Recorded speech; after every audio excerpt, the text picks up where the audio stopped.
मेरे बड़े भाई साहब मुझसे 5 साल बड़े थे, लेकिन केवल 3 दर्जे आगे।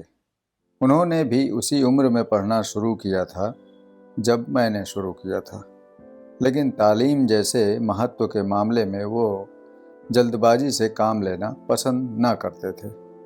इस भावना की बुनियाद खूब मजबूत डालना चाहते थे, जिस पर आलीशान महल बन सके। 1 साल का काम 2 साल में करते थे, कभी कभी 3 साल भी लग जाते थे। बुनियाद ही पुख्ता ना हो तो मकान कैसे पायदार बने। मैं छोटा था, वो बड़े थे। मेरी उम्र 9 साल की थी, वो 14 साल के थे। उन्हें मेरी तंबीह और निगरानी का पूरा और जन्म सिद्ध अधिकार था, और मेरी शालीनता इसी में थी कि उनके हुक्म को कानून समझूं।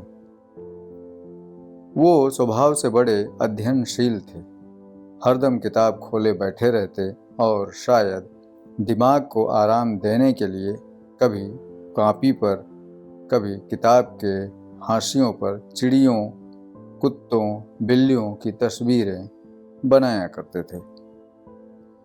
कभी कभी एक ही नाम या शब्द या वाक्य 10-20 बार लिख डालते।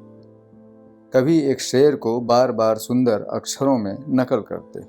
कभी ऐसी शब्द रचना करते जिसमें न कोई अर्थ हो न कोई सामंजस्य। मसलन एक बार उनकी कॉपी पर मैंने ये इबारत देखी, स्पेशल आमीना, भाइयों भाइयों, दरअसल भाई भाई राधे श्याम, श्रीयुक्त राधे श्याम। 1 घंटे तक इसके बाद एक आदमी का चेहरा बना हुआ था और उनसे पूछने का साहस न हुआ। वो 9वीं जमात में थे, मैं 5वीं में। उनकी रचनाओं को समझना मेरे लिए छोटा मुंह बड़ी बात थी। मेरा जी पढ़ने में बिल्कुल न लगता था। 1 घंटा भी किताब लेकर बैठना पहाड़ था। मौका पाते ही हॉस्टल में निकल मैदान की तरफ चला आता और कभी कंकरियां उछालता, कभी कागज की तितलियां उड़ाता। और कहीं कोई साथी मिल गया तो पूछना ही क्या।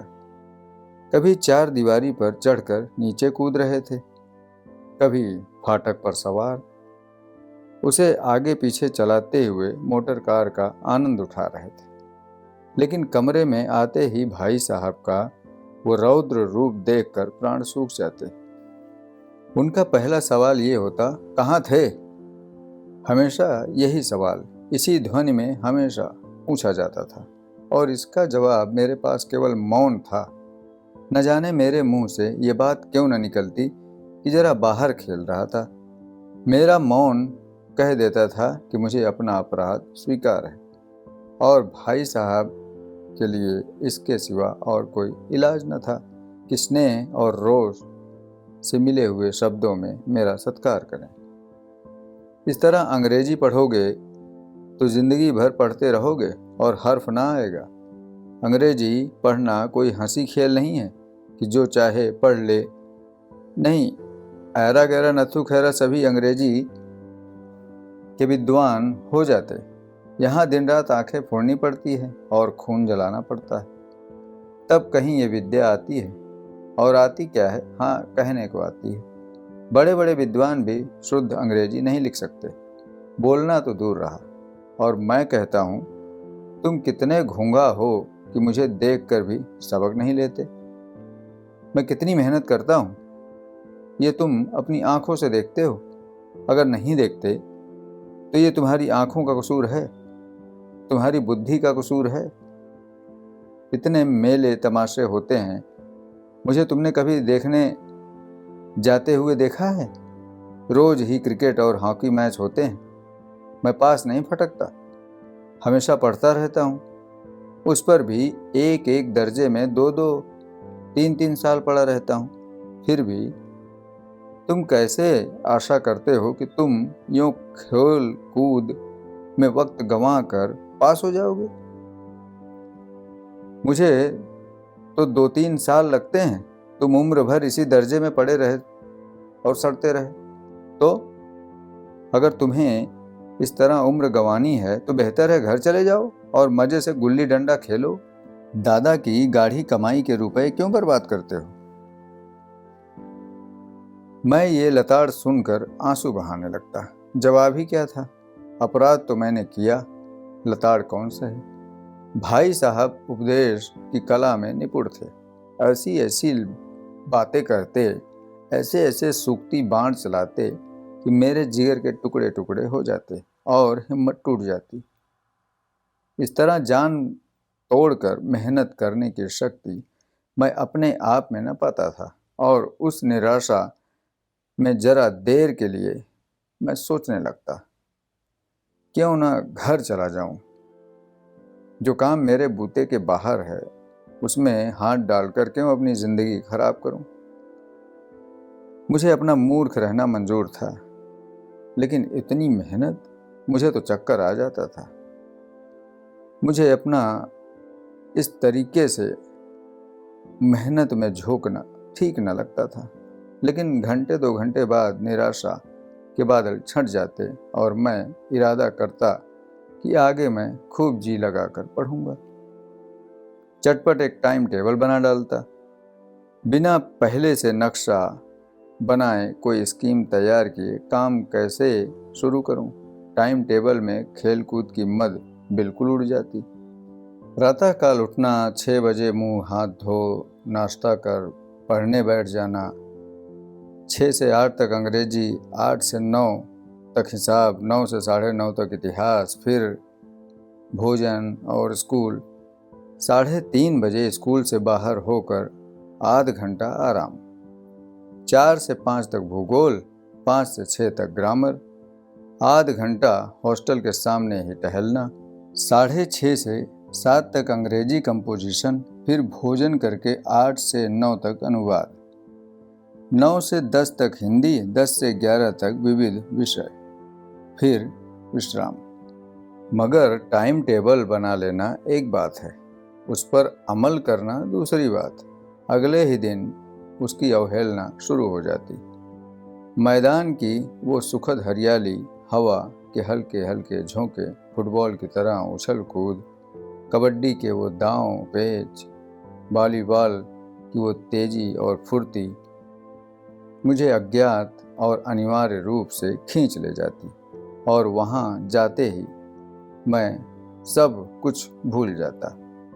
वो जानलेवा टाइम टेबल, आंख फोड़ पुस्तकें किसी को याद नहीं रहती और भाई साहब को नसीहत और फजीहत का अवसर मिल जाता।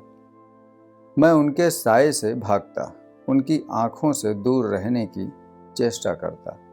कमरे में इस तरह दबे पांव आता कि उन्हें खबर ना हो। उनकी नज़र मेरी ओर उठी और मेरे प्राण निकले।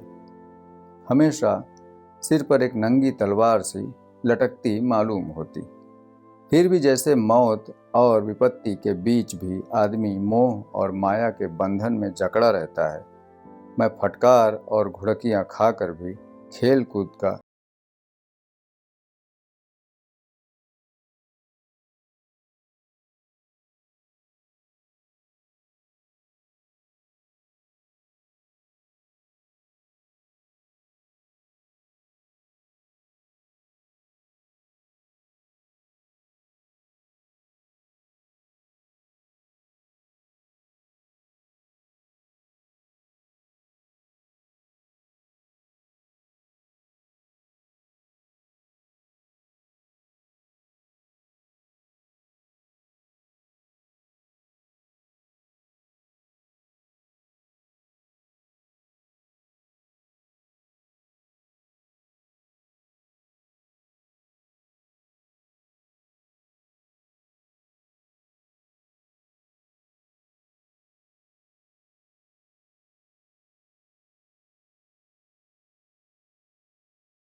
घमंड तो बड़े बड़े का नहीं रहा। तुम्हारी क्या हस्ती है? इतिहास में रावण का हाल तो पढ़ा ही होगा। इसके चरित्र में तुमने कौन सा उपदेश लिया, या यूं ही पढ़ गए? महज इम्तिहान पास कर लेना कोई चीज़ नहीं, असल चीज़ है बुद्धि का विकास। जो कुछ पढ़ो उसका अभिप्राय समझो। रावण भूमंडल का स्वामी था। ऐसे राजाओं को चक्रवर्ती कहते हैं। आजकल अंग्रेजों के राज्य का विस्तार बहुत बढ़ा हुआ है, पर इन्हें चक्रवर्ती नहीं कह सकते। संसार में अनेकों राष्ट्र अंग्रेजों का आधिपत्य स्वीकार नहीं करते, बिल्कुल स्वाधीन हैं। रावण चक्रवर्ती राजा था।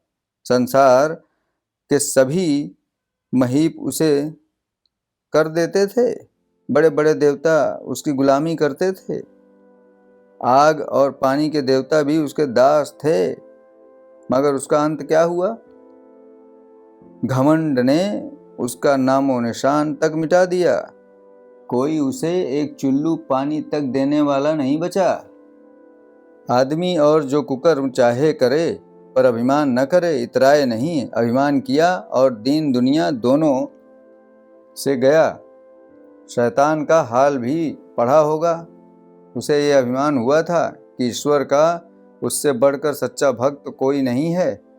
अंत में ये हुआ कि स्वर्ग से नरक में ढकेल दिया गया। शाह रूम ने भी एक बार अहंकार किया था, भीख मांग मांग कर मर गया। तुमने तो अभी केवल एक दर्जा पास किया है और अभी से तुम्हारा सिर फिर गया है। तब तो तुम आगे बढ़ चुके। ये समझ लो कि तुम अपनी मेहनत से नहीं पास हुए।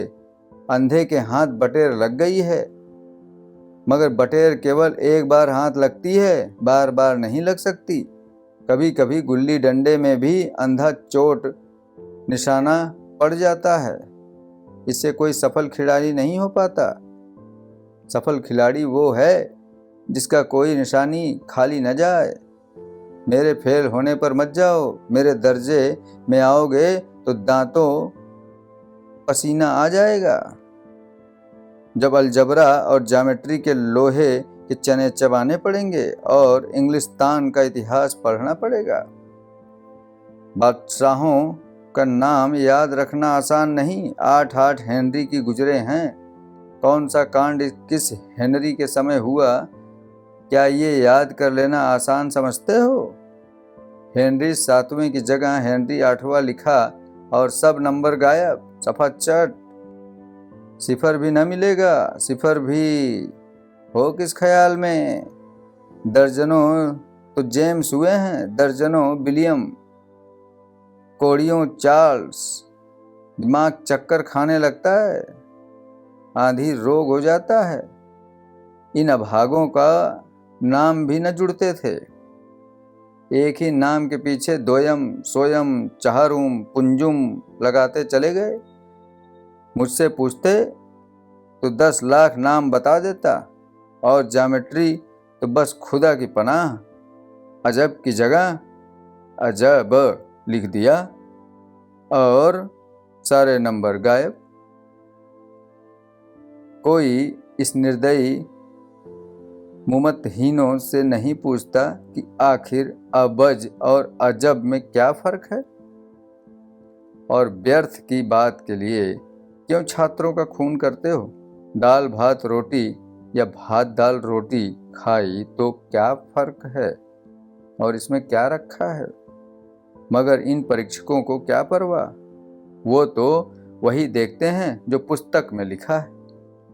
चाहते हैं कि लड़के अक्षर अक्षर रट डालें, और इसी रटंत का नाम शिक्षा रख छोड़ा है। और आखिर इन बेसैर पैर की बातों के पढ़ने से क्या फायदा?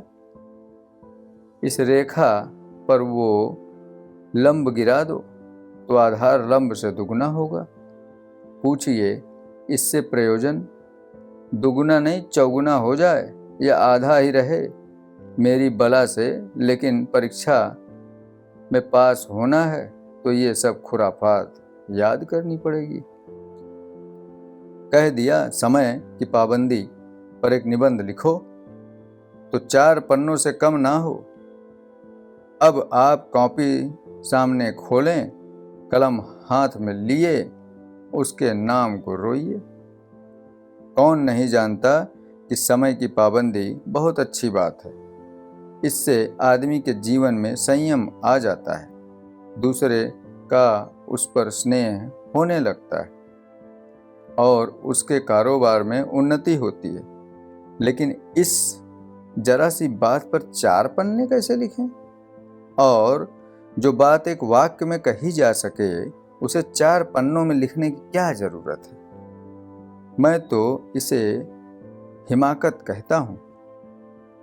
ये तो समय की किफायत नहीं बल्कि उसका दुरुपयोग है कि व्यर्थ में किसी बात को ठूंस दिया जाए। हम चाहते हैं आदमी को जो कुछ कहना हो चटपट कह दे और अपनी राह ले, मगर नहीं, आपको 4 पन्ने रेंगने पड़ेंगे, चाहे जैसे लिखिए, और पन्ने भी पूरे फुल स्केप के आकार के। ये छात्रों पर अत्याचार नहीं तो और क्या है? अनर्थ तो ये है कि कहा जाता है संक्षेप में लिखो। समय की पाबंदी पर संक्षेप में एक निबंध लिखो जो 4 पन्ने से कम ना हो।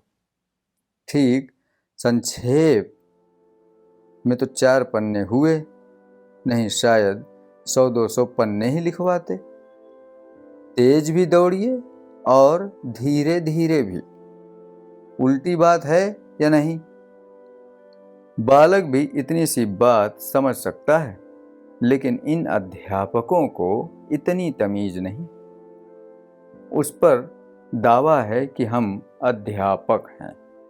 मेरे दर्जे में आओगे लाला तो ये सारे पापड़ बेलने पड़ेंगे और तब आटे दाल का भाव मालूम होगा। इस दर्जे में अव्वल आ गए हो तो जमीन पर पांव नहीं रखते। इसलिए मेरा कहना मानिए, लाख फेल हो गया हूँ लेकिन तुमसे बड़ा हूँ। संसार का मुझे तुमसे कहीं ज़्यादा अनुभव है। जो कुछ कहता हूँ उसे गिरा बांधिए, नहीं तो पछताइएगा। स्कूल का समय निकट था। नहीं ईश्वर जाने ये उपदेश माला कब समाप्त होती। भोजन आज मुझे निस्वाद सा लग रहा था। जब पास होने पर यह तिरस्कार हो रहा है तो फेल हो जाने पर शायद प्राण ही लिए जाएं। भाई साहब ने अपने दर्जे की पढ़ाई का जो भयंकर चित्र खींचा था उसने मुझे भयभीत कर दिया।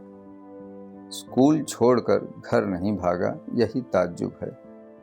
लेकिन इतने तिरस्कार पर भी पुस्तकों में मेरी अरुचि ज्यों की त्यों बनी रही। खेल कूद का कोई अवसर हाथ से न जाने देता। पढ़ता भी मगर बहुत कम, बस इतना ही कि रोज का टास्क पूरा हो जाए और दर्जे में जलील न होना पड़े। अपने ऊपर जो विश्वास पैदा था वो फिर लुप्त हो गया और फिर चोरों का सा जीवन कटने लगा। फिर सालाना इम्तिहान हुआ और कुछ ऐसा संयोग हुआ कि मैं फिर पास हुआ और बड़े भाई साहब फेल हो गए। मैंने बहुत मेहनत नहीं की पर न जाने कैसे दर्जे में अव्वल आ गया। मुझे खुद अचरज हुआ। भाई साहब ने प्राणांतक परिश्रम किया, कोर्स का एक एक शब्द चाट गए थे। 10 बजे रात तक इधर, 4 बजे भोर से उधर, 6 बजे 9:30 तक स्कूल जाने के पहले मुद्रा कांतिहीन हो गई थी, मगर बेचारे फेल हो गए। मुझे उन पर दया आती थी। नतीजा सुनाया गया तो वो रो पड़े और मैं भी रोने लगा। अपने पास होने की खुशी आधी हो गई। मैं भी फेल हो गया होता तो भाई साहब को इतना दुख न होता, लेकिन विधि की बात कौन टाले। अरे और मेरे भाई साहब और मेरे बीच में अब केवल एक दर्जे का अंतर और रह गया। मेरे मन में एक कुटिल भावना उदय हुई कि कहीं भाई साहब 1 साल और फेल हो गए तो मैं उनके बराबर हो जाऊं। फिर वो किस आधार पर मेरी फजीहत कर सकेंगे? लेकिन मैंने इस कमीने विचार को दिल से बलपूर्वक निकाल दिया। आखिर वो मुझे मेरे हित के विचार से ही तो डांटते हैं। मुझे इस वक्त अप्रिय लगता है अवश्य, मगर वो शायद उनके उपदेशों का ही असर हो कि मैं दनादन पास हो जाता हूँ, और इतने अच्छे नंबरों से हो भी। अब भाई साहब बहुत कुछ नर्म पड़ गए थे। कई बार मुझे डांटने का अवसर पाकर भी उन्होंने धीरज से काम लिया। शायद अब वो खुद समझने लगे थे कि मुझे डांटने का अधिकार उन्हें नहीं रहा, या रहा भी तो बहुत कम। मेरी स्वच्छंदता भी बढ़ी। मैं उनकी सहिष्णुता का अनुचित लाभ उठाने लगा। मुझे कुछ ऐसी धारणा हुई कि मैं पास हो ही जाऊंगा, पढ़ूं या ना पढ़ूं। मेरी तकदीर बलवान है। इसलिए भाई साहब के डर से जो थोड़ा बहुत पढ़ लिया करता था वो भी बंद हुआ। मुझे कनकौवे उड़ाने का नया शौक पैदा हो गया था, और अब सारा समय पतंगबाजी की ही भेंट होता था। फिर भी मैं भाई साहब का अदब करता था और उनकी नज़र बचाकर कनकौवे उड़ाता था। मांझा देना, कन्ने बांधना, पतंग टूर्नामेंट की तैयारियां आदि समस्याएं सब गुप्त रूप से हल की जाती थी। मैं भाई साहब को ये संदेह न करने देना चाहता था कि उनका सम्मान और लिहाज मेरी नज़रों में कम हो गया है। एक दिन संध्या समय हॉस्टल से दूर मैं एक कनकौवा लूटने बेतहाशा दौड़ा। आंखें आसमान की ओर थी और मन उस आकाशगामी पथिक की ओर जो मंद गति से झूमता पतन की ओर चला आ रहा था। मानो कोई आत्मा स्वर्ग से निकलकर विरक्त मन से नए संस्कार ग्रहण करने आ रही हो। बालकों की पूरी सेना लग गए और झाड़दार बांस लिए इसका स्वागत करने को दौड़ी आ रही थी। किसी को अपने आगे पीछे की खबर न थी।